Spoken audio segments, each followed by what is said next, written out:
खडसेंकडची ती सीडी शोधण्यासाठी चोरी करण्यात आली का असा सवाल आता उपस्थित केला जातोय। चोरट्यांनी खडसेंच्या घरातल्या काही सीडी चोरल्या। कागदपत्र, पेनड्राईव्ह आणि सीडी चोरीला गेल्याचं खडसेंचं म्हणणं आहे। सोनं, चांदी, रोख रक्कमेसह सीडी सुद्धा चोरीला गेल्या। जळगावमधल्या शिवरामनगरीतल्या आमदार एकनाथ खडसे यांच्या निवासस्थानी चोरी झाल्याची घटना घडली।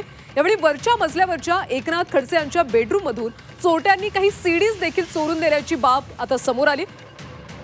स्वतः पाहणी दरम्यान एकनाथ खडसे यांनी याबाबतची माहिती दिली।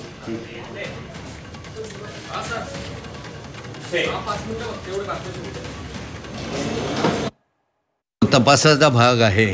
आता मी कुणाचे नाव घेऊ इच्छित नाही किंवा कुणावरही आक्षेप किंवा आरोप किंवा वंगुले निर्देश सुद्धा मी करणार नाही।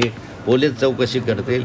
एकंदरीत मला एवढंच म्हणायचं आहे की चोरी करायची आहे तर चोरीच्या हेतून आला असता तर चोरी केली असती, परंतु या ठिकाणी सीडी जाणं किंवा ते सगळे कागदपत्र जाणं, सगळ्या ऑडिओचे जे माझे काही पेन ड्राईव्ह होते ऑडिओचे, ते पेन ड्राईव्ह जाणं, पेन ड्राईव्ह तर माझ्याकडे जवळपास 30-35 पेन ड्राईव्ह होते त्यामधले, आणि हे सगळे पेन ड्राईव्ह त्याच्यातले नव्हते, सगळे सिनेमाच्या गाण्यांचे होते, पण तेही उचलून ते घेऊन गेलेले। त्या पेन ड्राईव्हमध्ये असं विशेष काही नव्हतं।